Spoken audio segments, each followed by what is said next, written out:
Mr. Ledgard, a very warm welcome to Bangalore, to Atria University. I am personally so thrilled to sit with you and be speaking about, your whole vision. But as we were just speaking before, you just came back from Bhutan. And you also visited Bhutan for the first time, as you said.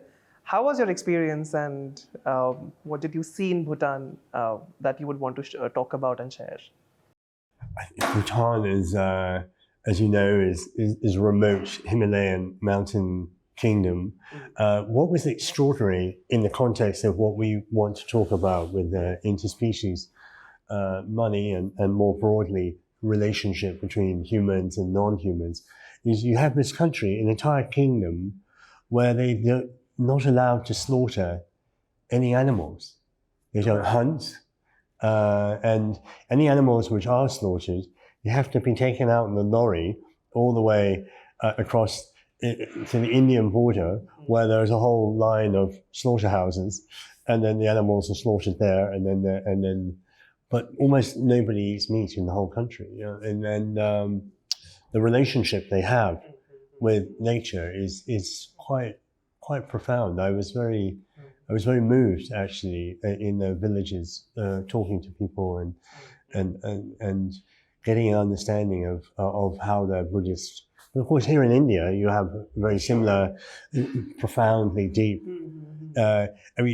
Interspecies money sounds very futuristic, but if we actually look in Indian cultural history, whether Jainism or Hinduism, then you see actually it's just repurposing a relationship which has been existing for thousands of years, right? I think that's what India specializes in as well. I mean, if you look into Indian tribal communities, we have these communities which have been staying in peace with nature, flora and fauna for thousands and thousands of years. But before we delve into more technical questions, interspecies money. So of course, I've read your paper and I'm a huge fan of the different angles you're talking about in this movement. But for the non-tech viewers, or for our viewers who do not understand finance, how would you explain this in a nutshell? Like, what is the merit of allocating a digital twin to a non-human living species for protection? So if I have to break it down to an audience which may not necessarily be flair in tech or finance or even policy, how would you break it down to them? I think it's relatively simple. First, one qualifier, which is protected areas in India, probably interspecies money is not going to be adding that much more value in a national park where the state is successfully protecting an ecosystem. But on the edge of national parks and in the rest of the country, where if you're not a human, you're really struggling to make your way in the world.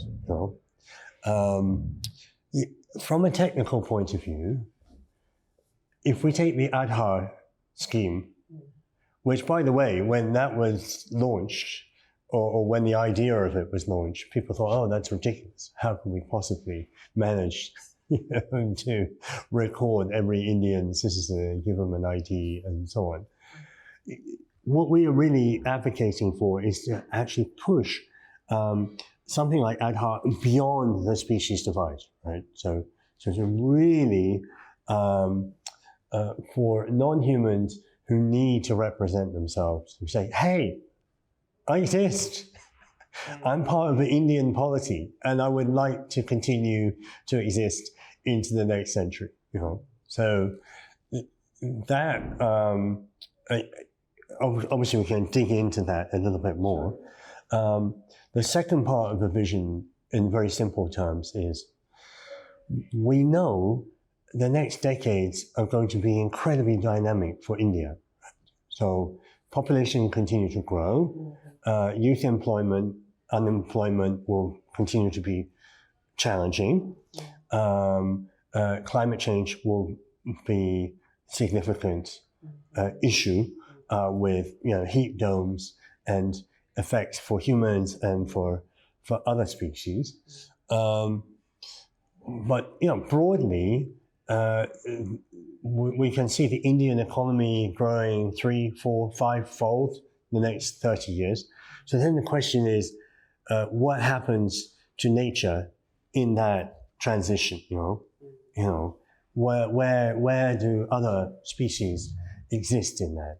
And I would argue that as India gets richer, as the stresses on the ecosystems become more acute, it's possible we have this quite destructive wheel now, where you only have to fly over Delhi, as I did yesterday, to see that the air is poisoned, the water is poisoned, the soil is poisoned, and it's really hard to see a place for other species in that. But I think as you develop more wealth, more knowledge, more empathy, and then as you have these technical tools, that wheel, which has been destructive, can actually start turning the other way. So the vision is a student at the university now, talk to them directly. By the time they get to 50, 60, 70 years old, we want to see a situation where many, many species in India are regenerating. More plants, more birds, more insects, more life in the soil, and of course more wild animals moving around and doing what they would like to do. So in other words, how do we create a system of more successful cohabitation? Sure, thanks.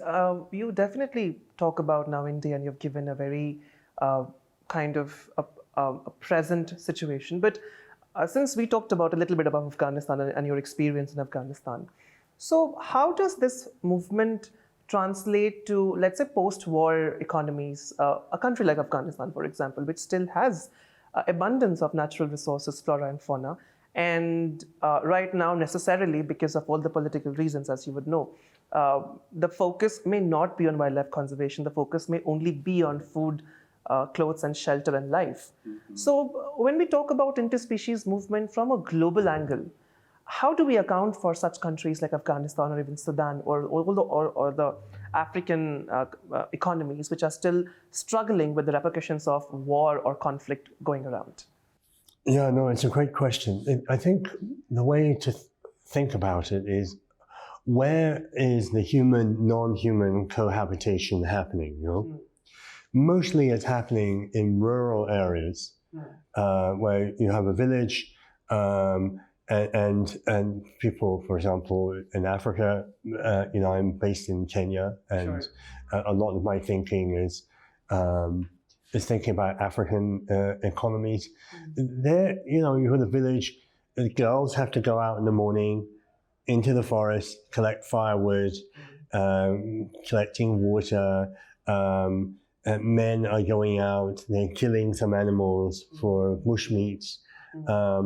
It is that front line there where we need to disrupt the distance between, so we're closing the distance between the community and the other species, so that they just become a little bit more aware of species that they're living next to, and they get rewarded for cohabitation. Specifically on Afghanistan, I lived in Afghanistan after the fall of the Taliban. I'm very optimistic guy, but I think there are situations where you need some level of governance. So I think interspecies money will start in more functional. So I think it can work very well in most of India, but maybe even in India there will be some communities where there is so much antagonism, inter-ethnic violence, or organized crime, that it's not possible to put down this realistically. This is not going to help. But my experience of traveling around many, many poor communities is that 90% of them, they just want to get on with their lives. They want a little bit of extra income. They want a healthy ecosystem. So I think most places, most of the time, this has potential to work. But where you have guns and where you have organized crime then the game theory elements may break down somewhat. Thank you. My next question is kind of related to your response and protection and regulation. So I was reading up, of course, to kind of look for parallel systems which may be inspired by interspecies movements' bigger goal. And then I came across this initiative in South Africa called Ledgard, where they get to adopt, citizens get to adopt a digital twin of an animal from an endangered species, and you kind of commit to a monthly donation and you become a guardian. Now, Mr. Ledgard, the bigger question in such spaces is, this is an unregulated space because the data for all these animals is going to a space which lacks regulation, which lacks protection. And for the larger interest, we don't really know if it's a group which wants to only poach on the name of donation, or So how do we ensure, or what is your vision of ensuring regulation in this space? Because we just talked about that how not everything in this movement may be protected or the larger goal of it. So when we have such initiatives and which already are facing the problem of regulation and protectionism, so what would you kind of say in this context? Well, you've hit on a really, so data, I think, is ownership of data. Really what we would like to see is public good, a planetary good. So ideally, if we can organize it this way, interspecies money should be a foundation which belongs to the planet, human and non-human. The voting rights of that foundation include the rights of other species. In practical terms, if we think about India, like the person who I think is the most important in this conversation, is or the organization is the Reserve Bank of India, right? So what you really, really want, we don't know whether we will have, to what extent there will be a digital rupee, but to the extent that the Reserve Bank of India is digitizing money, that they should evolve a space for all the other species which happen to live in India, right? And then you get to a profound public good, and it also solves the other question, which crypto and other donation-based approaches, such as you are talking about, they don't really solve the question of stability over time, right? And they don't really solve the question of scale, So you have crypto, which kind of blows up like a mushroom in the forest after rain, but then it sort of pops and dies instantly. Or you've got donation models, which are very emotional, and quite specific, but they don't really have scale or duration over time either. So you need to think about many centuries future here in India, where other species actually can participate in the economy in a meaningful way. You say, hey, I'm a rare life form. I matter to the history of the planet, and I would like to stay around, and therefore I represent myself as a living being within the economy. At the moment, we have a situation where the Ganges, you've got the Ganges dolphin. There obviously is government interest and NGO interest, but the dolphin is not able to say to Indian people, even in a sacred holy river, hey, I'm worth something, I matter, And when we say we're worth something, the one thing for listeners to really understand is we're not saying, oh, it's a rare thing, it's worth this much to us. No, we're saying, the dolphin itself is saying, I'm rare, and because I'm rare, I have this value which I can share with you, right? And the value can help to protect me, So broadly, what we need it is a situation where we have dynamic technology tools which are applied by often very poor communities for their own benefit, and that in order to have stability and scale over time, we really need central bank involvement. And of course, I have this even more radical vision that above the central banks will be a bank for other species. Bon des pour autre espace in Exactly, French, as yes. you would say.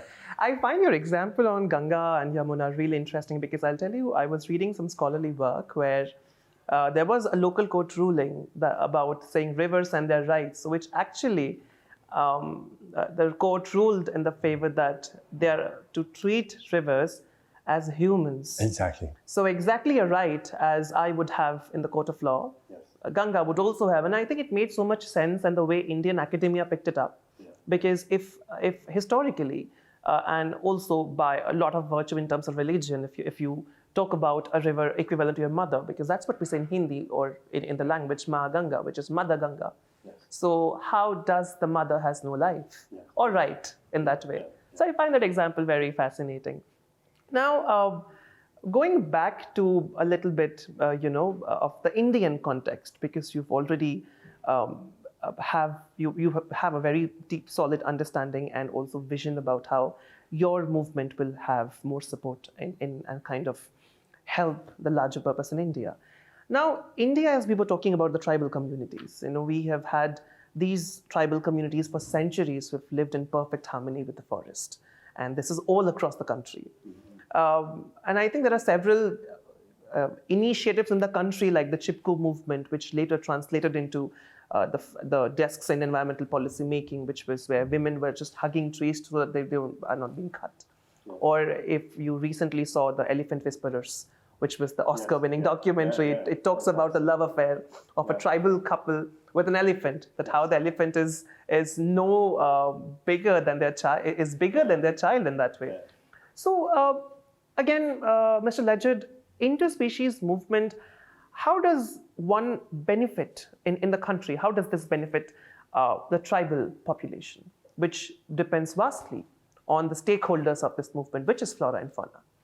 I think it has to be, we can put it this way, if it's not trusted by those communities, if it's not understood by those communities, if they don't week by week, month by month, decade by decade benefit materially, emotionally, spiritually from this mechanism, then the mechanism is not fit for purpose, right?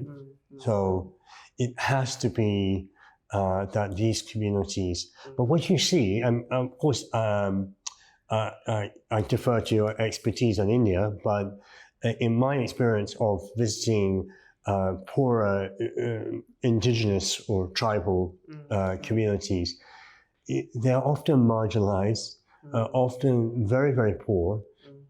Often their knowledge, which they do have, is not valued as it should be.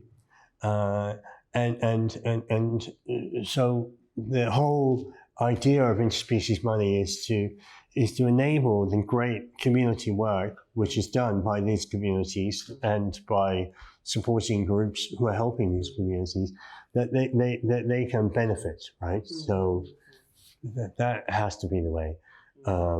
But I would say that beyond those communities, we should think about ordinary India. Sure, absolutely. Like if you're an ordinary farmer in the Western Ghats and you've got 1 hectare of land, what can you observe? What can you do on your land or within your village, at the end of your village? That's when you start getting this kind of spread out of scale. So I would not necessarily over-romanticize. I think that we need to be looking everywhere in all ways. There's one thing which, after I read your paper, I kind of wanted to ask you this and to seek your input here. I do understand that here, let's say, species or elephants, for that matter, like you've talked about how the economic value of an African elephant, which is nearly $60,000 for the tusks is much more than what is the value, the ecological value of that elephant in the nature, which could be in $2 million USD. Now, one thing which I want to understand is, while as a reader, I could understand that how we are protecting animals which are poached or which are kind of targeted by the poaching industry.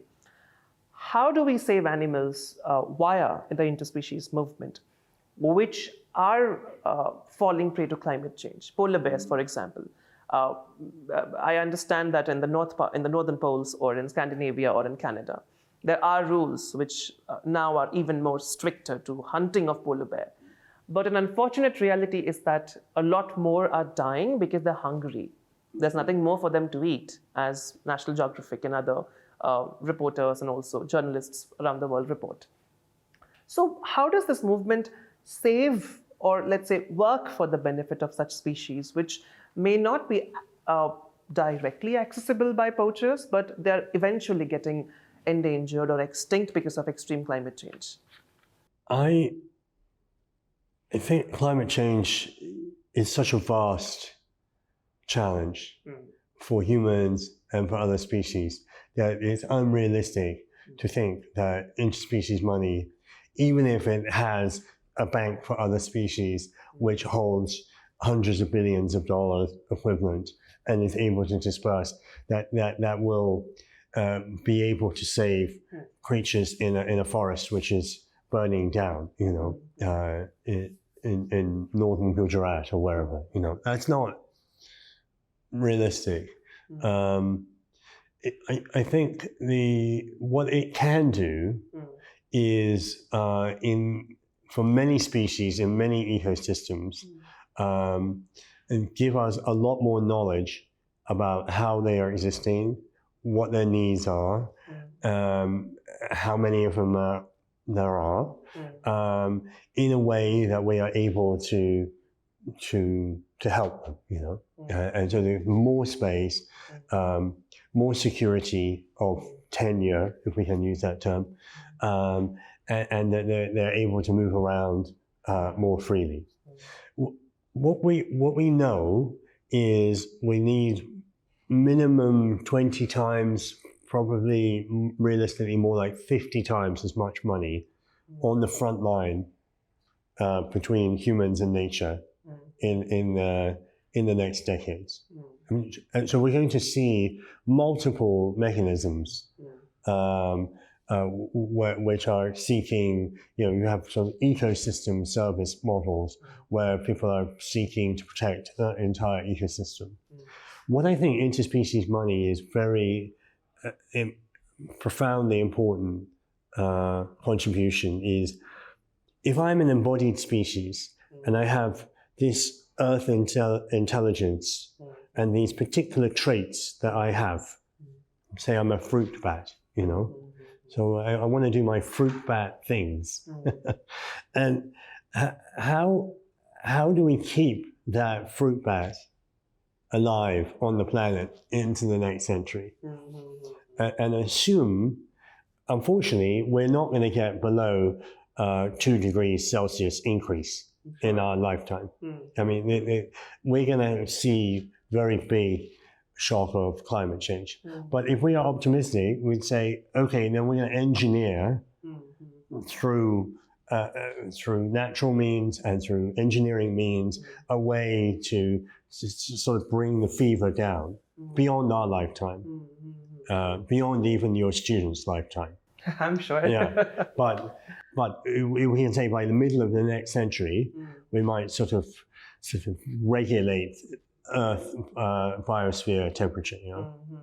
But the point is that when we get to that point, what species will we have then? And we have hundreds of thousands of species which are disappearing because of the human footprint, and then of course climate change on top, So then where interspecies money is potentially useful, if we can prove it, if we can scale it, is that if we look at the planetary scale, we would say, okay, yeah, no, we've actually managed to preserve this much biocomplexity, you know. But you're absolutely right that there are some climate change questions, whether it's a forest burning down, whether it's ice that's melting, which you know are on such a scale that this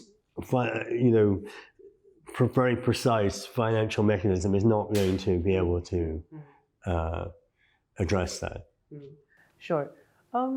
I would want to kind of understand a little bit more on, the scalability of this movement that you've just talked about.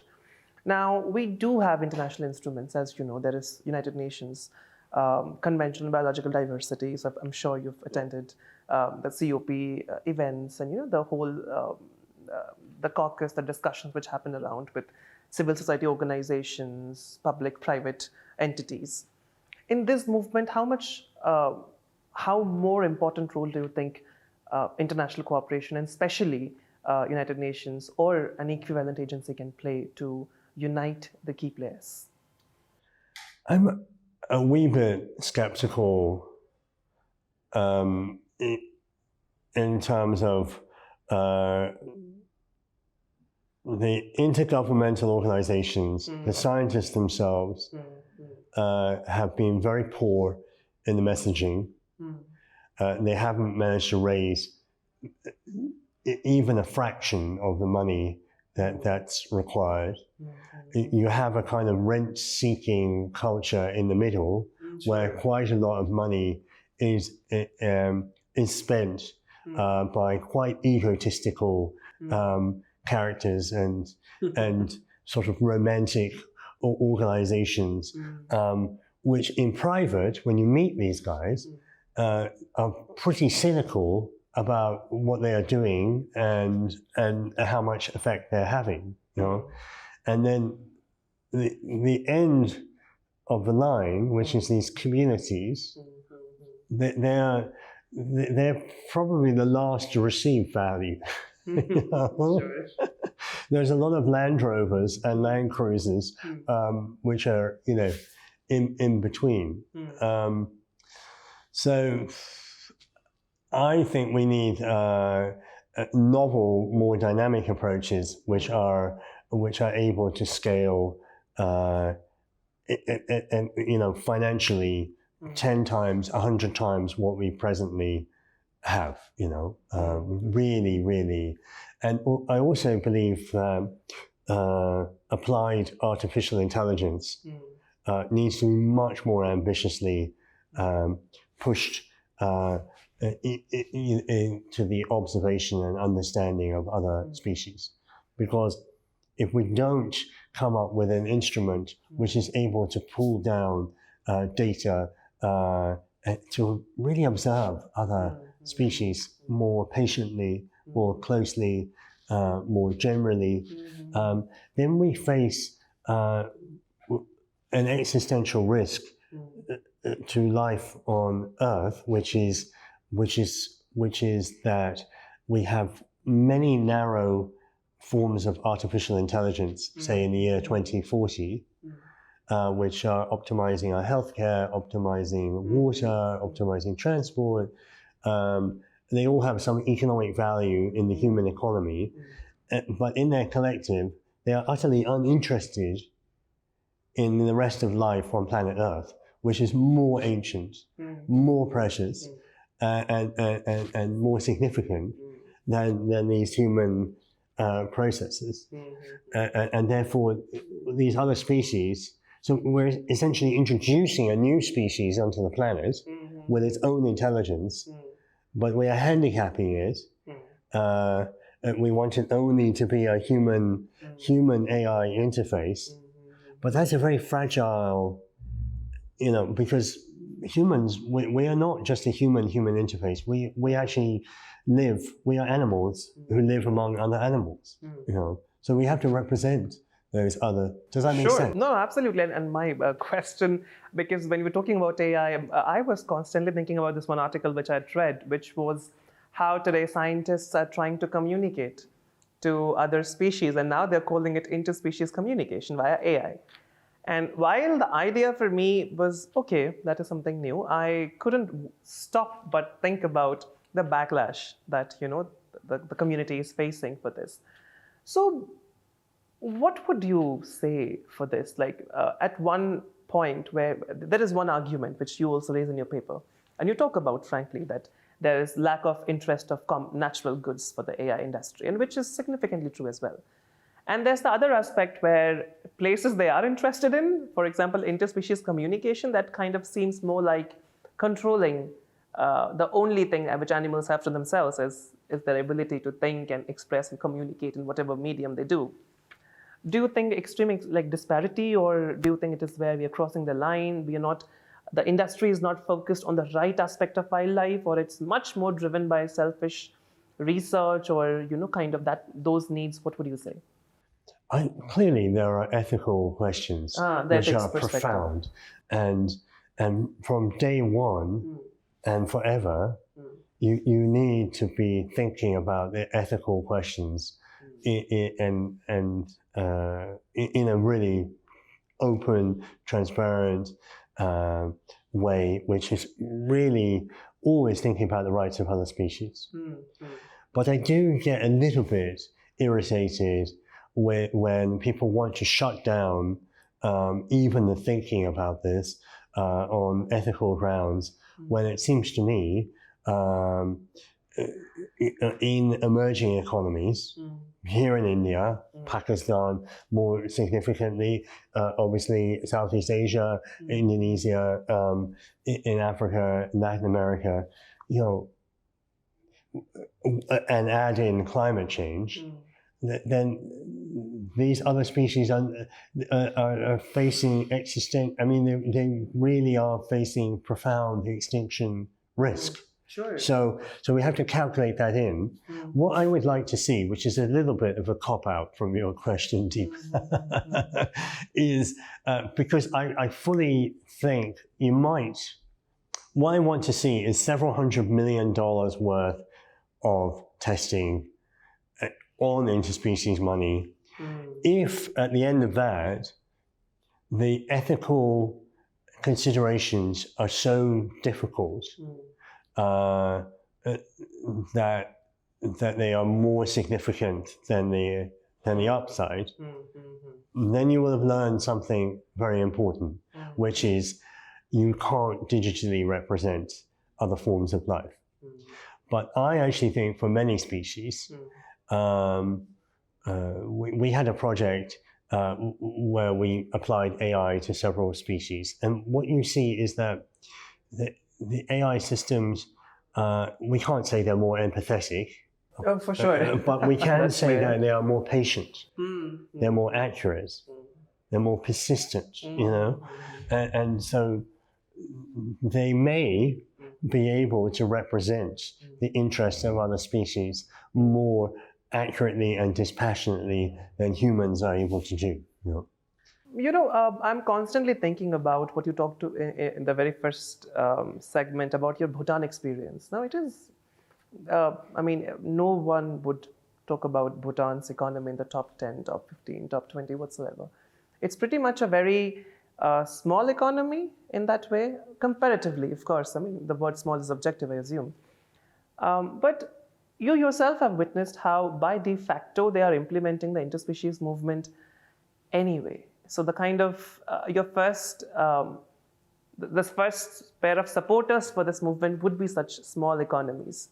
Now, when I think of India, as we are talking about, or let's say a country like China, which again has significant wildlife, flora and fauna, and while they have managed to preserve a set of animals, not necessarily the others, how do you think these economies would pick up this movement? Would it be, and of course it's a movement, so of course no one's looking for a solution which is in 24 hours and getting done in a month. As you're clearly mentioning, you're talking about in your paper as well, it's something which will happen in generations and generations. But do you think that these smaller economies already are ahead of these countries as such in this movement? I think, obviously there are some small primarily rural economies, which for cultural reasons are living closer to nature, have considerations around nature. But again, my whole vision is always coming back to the planetary. This is spaceship Earth. We're sailing through space, spinning around the sun several times. What is happening to the complexity, the biocomplexity on the planet? These other species. Bird song is disappearing. Animal migration is disappearing. Insects disappearing. Can we spin that back the other way? And I think if you were to talk to your grandparents or your great-grandparents, and you would just take them aside and ask them about what their childhood memories of small animals, of insects are, they would feel a density of life around them, which has diminished. For sure, absolutely. Yes. And I think that's also true in China as well. And we are in a realistic, pragmatic situation where we have, I don't know how many people living in Bangalore, 8 million, 10 million? Nearly the same, I would say, yes. So, Bangalore is not going away. Rather, we want Bangalore to prosper, So we live in a real world where we are talking only about cohabitation, right? And over a long period of time, that can become a healthier cohabitation. But for the poorer communities, and for the scientists who want to do the work, or the organizations which are trying to protect these other species, none of them have any money. Sure. They simply don't have any resources, and nobody is rewarding them for that cohabitation. And so I think unless we actually bring that, it's not all about money. I am not arguing that it's only about money, but money is like what's going to kick start that movement. And then money can be translated into value, and value may end up being like social capital or other elements, but. No, for sure, because I always believe that much more than actions is always the intent to start with. So I think in that way, Indian industries have done, they're decently, with their mandatory CSR policy, as you would know, that every industry in the country is bound to commit some percentage to a CSR. But for sure, the intent to deviate that to wildlife conservation and to interspecies is something which definitely, I think this movement should be kind of talked about. Now, speaking of this conference for tomorrow, what are your expectations? Because everything that we're now talking about, like the finance perspective, the ethics perspective, the tech perspective, the conservation perspective. So we have experts from all these areas coming in and talking about for the larger vision of this movement. So what are your expectations from this conference? Well, firstly, I would say I'm super excited that we're having the meeting here in Bangalore. I can't hardly think of a better place on the planet to have such a formative meeting. Obviously, what we want is let's land the basic idea in a way that very intelligent people in the room kind of grasp and get excited about, get motivated about. Then let's have some minimal buy-in from the Indian government, where they're like, well, that's intriguing. Let's explore this in a meaningful way. And then in terms of the tech side and the philanthropy side, let's have some commitment, to support several pilot projects which can actually start demonstrating this approach. I believe that once we actually articulate the idea correctly, and once there are demonstrable pilots, then we can actually see quite rapid scale and growth. Well, for sure, we are hoping the same. Now, this question will be a little bit more selfish, I would say. So now, Atria University, as we were talking about earlier, it is one of the first few liberal STEM universities in Asia that we have very proudly started. The whole idea is learning across disciplines. Like STEM education is very differently taught in the university than vis-a-vis conventional universities, where we are enabling students to look through one problem with not just one lens, but with like different lenses, so that because we want them to have an inclusive approach to problem solving, let's call it that. Now, in such movements, which of course will happen for generations and generations, how important do you think a university like Atria plays a role with a different pedagogy, with a very unconventional curriculum, with a very set problem solving approach, but via an interdisciplinary lens? So how important do you think such universities will play a role in such movements? Well, I mean, you can see in the word interspecies, which have intercontinental, internet. What makes it such a powerful idea is also what makes it very difficult to execute, because you need ethicists, you need biologists, you need lawyers, you need financiers, you need AI engineers, you need IoT engineers, you need blockchain engineers, and storytellers, and so on. Not to mention the communities and the species themselves. So I would say that the Atria approach is perfectly attuned to a challenge like this, where people have to think in a very plastic way, and they're really saying, well, this piece has to connect with this piece, and obviously no one person has any, and particularly not a student, has oversight over all those pieces. But it is a kind of hive mind problem. So to the extent that Atria can exert its own hive mind, I think it's truly exciting, yes. Thank you. I mean, I'm sure it will be very encouraging for our students, because that's all, as a university, we always thrive on that you look into a problem, not just one solution, because the world is coming to that when there's not one worded solution for everything. There's always going to be collaboration with people, collaboration across industries. And I think an important skill set for students today, in India at least, for universities, is the art of collaboration.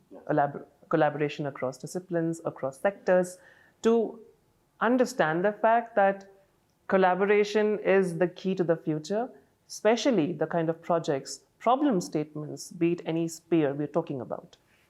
A couple of my last questions for you. What next? Now, you've had a good a learning experience in Bhutan. We are having this conclave in the country. How are the next 6 months looking for you? I think here in India, what we'd like to see is 1 or 2 pilots with high-level science, high-level government input. I definitely want tech companies, particularly on the AI side and the IoT devices side, to buy in to the work. And as I say, my sights are set on the Indian financial sector, and particularly the central bank. Obviously, this is a long-term project for them. Sure. But if you look at the financial press in India, what you want is people organically to start talking about the idea, organically to start thinking about, okay, what would be the financial instruments? If I'm a cement company in Rajasthan in 2028, I'm still destroying the planet while supplying cement, admittedly. So what can I do to regenerate, So having those conversations and kicking them off and making sure they're kind of open. And then the final point, obviously, is as India thinks very, very hard about applied AI, it has to be applied to other life forms, to diverse life itself, And obviously, what I would love to do is in Africa, in Southeast Asia, in Europe, in America, and so on, that this is part of a planetary movement, you know. But it won't happen overnight. Of course, yes. And so we are really kind of pioneers in that. So we have to be, on the one hand, delusional, on the other hand, very humble. Yeah. Great. It was a pleasure speaking to you. Honestly, it is my absolute pleasure speaking to you.